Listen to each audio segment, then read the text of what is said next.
लोकसभा चुनाव से पहले बिहार में वही हुआ जिस बात का डर था। दो समुदाय के बीच सांप्रदायिक झड़प हुई है, पथराव हुए हैं जिसमें कई पुलिसकर्मी और कई लोग घायल हुए हैं। स्थिति की गंभीरता का अंदाजा इसी बात से लगाया जा सकता है कि दरभंगा जिले में 30 जुलाई तक इंटरनेट सेवा को, सभी सोशल मीडिया प्लेटफॉर्म्स को बैन कर दिया गया है। सोशल मीडिया को प्रतिबंधित कर दिया गया है ताकि किसी भी तरह के हिंसक या भड़काऊ वीडियो को अपलोड नहीं किया जा सके, भीड़ को भड़काया नहीं जा सके।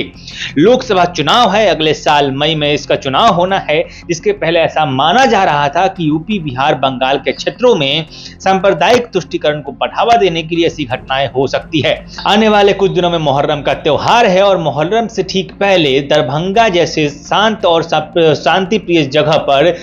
हिंसक झड़प का हो जाना इस बात की गवाही देता है कि कहीं ना कहीं से इसमें राजनीतिक पेंच लगाने की कोशिश की गई है। एक मामले को तूल देकर उसे अब सांप्रदायिक भेदभाव और सांप्रदायिक तनाव के रूप में बदलने की पूरी कोशिश की जा रही है। बिहार वासियों को यह समझना पड़ेगा, तभी जाके कुछ शांति की पहल की जा सकती है, वरना जब तक लोग ये नहीं समझेंगे कि ये हिंसक झड़प, ये सांप्रदायिक तनाव, इस तरह की घटनाएं और मीडिया में इस तरह की बातों का आना, इसके पीछे की क्या साजिश होती है, तब तक आप इस बात का अंदाजा भी नहीं लगा सकते कि इसके परिणाम आने वाले चुनाव में कैसे दिखेंगे या कैसे उसके नतीजे आएंगे।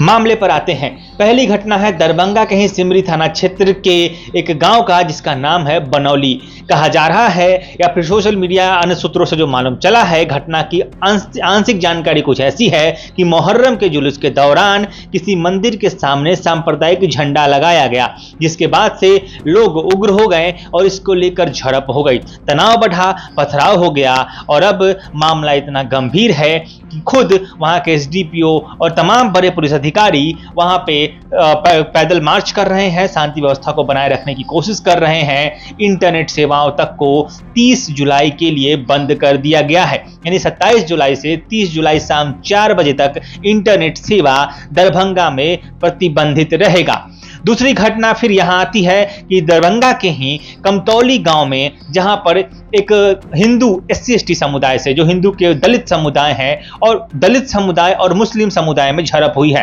हालांकि इसे अखबार सांप्रदायिक तनाव लिख रहे हैं, सोशल मीडिया पर कई लोग इसे बहुसंख्यक बनाम अल्पसंख्यक लिख रहे हैं, लेकिन कहने का मतलब तो यही है कि अगर एक अल्पसंख्यक है तो दूसरा भी दलित वो हिंदू में अल्पसंख्यक ही गिना जाता है। मामला जमीनी विवाद का है, जहां पर शव को जलाने के लिए जब कुछ पासवान जाति के लोग शव को लेकर जाते हैं तो वहां पर मुस्लिम समुदाय के लोग उस शव को नहीं जलाने देते हैं, उसका विरोध करते हैं। कहा गया है, सोशल मीडिया पर से जो दावे किए जा रहे हैं, ऐसा कहा जा रहा है कि शव को रंथी पर से उठाकर फेंक दिया गया है और तमाम तरह की बातें हुई हैं, जलील किया गया, अपमानित किया गया, दोनों तरफ से बात प्रतिकार चला है, जिसके बाद मामला गंभीर हो गया है, झड़प हुई है, तनाव हुआ है और फिर वहां भी सांप्रदायिक तनाव बढ़ गया है। तो इस तरह से दरभंगा के दो मामले सामने आए हैं जहां पर सांप्रदायिक तनाव देखा गया है। एक तनाव मुहर्रम के जुलूस को लेकर है, जहां पर मंदिर के सामने सांप्रदायिक झंडा लगाया गया है। दूसरा तनाव शमशान घाट में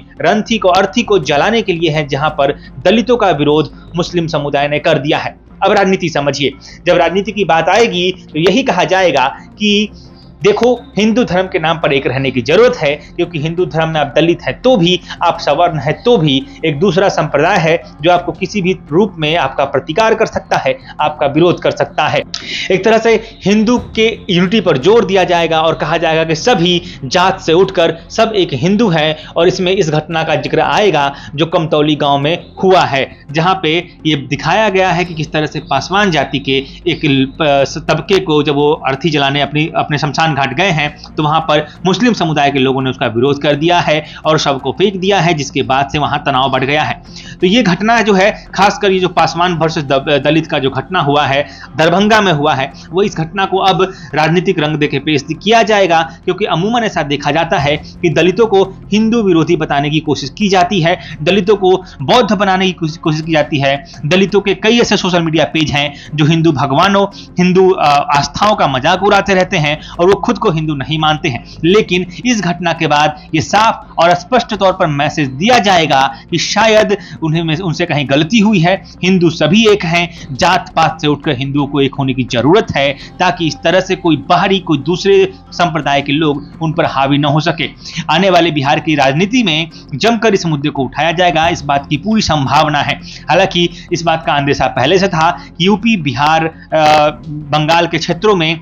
जहां पर भाजपा की पकड़ थोड़ी बहुत कमजोर मानी जाती है लोकसभा चुनाव में, वहां पर कुछ सांप्रदायिक हिंसा या तनाव लोकसभा चुनाव से पहले हो सकते हैं। हालांकि अभी चुनाव में साल भर का समय बाकी है, लेकिन दरभंगा में मुहर्रम से पहले, दरभंगा चूंकि हिंदू बहुल क्षेत्र है वहां पे, लेकिन फिर भी वहां पे ऐसे सांप्रदायिक हिंसा का सामने आना, बिहार में सामने आना वही तब जब बिहार से नीतीश कुमार को बतौर प्रधानमंत्री का चेहरा रिप्रेजेंट करने की कोशिश की जा रही थी। प्रधानमंत्री भी लगातार नीतीश कुमार के चेहरे पर प्रत्यक्ष अप्रत्यक्ष रूप से हावी हो रहे थे। उस नीतीश कुमार के ही राज्य में सांप्रदायिक हिंसा का आ जाना कहीं ना कहीं इसके पीछे की बड़ी और गहरी राजनीतिक साजिश की ओर इशारा कर रहा है। फिलहाल मैं प्रकाश चंद्रा, आप देख रहे थे प्रकाशवाणी को। आप भी कुछ विजुअल्स देख रहे थे, अभी भी लगातार दिखा रहे हैं। ये उसी घटनाओं का है, उस फुटेज है, वहां की फोटो है, वहां की तस्वीर है कि किस तरह से पुलिस गश्त कर रही है, किस तरह से वहां के लोग डरे हुए हैं और किस तरह से पत्थरबाजी हुई है, सामान को तोड़ा गया है। ये सब चीज आप फुटेज में देख रहे थे। फिलहाल इस पूरे मुद्दे पर आपकी कितनी जानकारी है,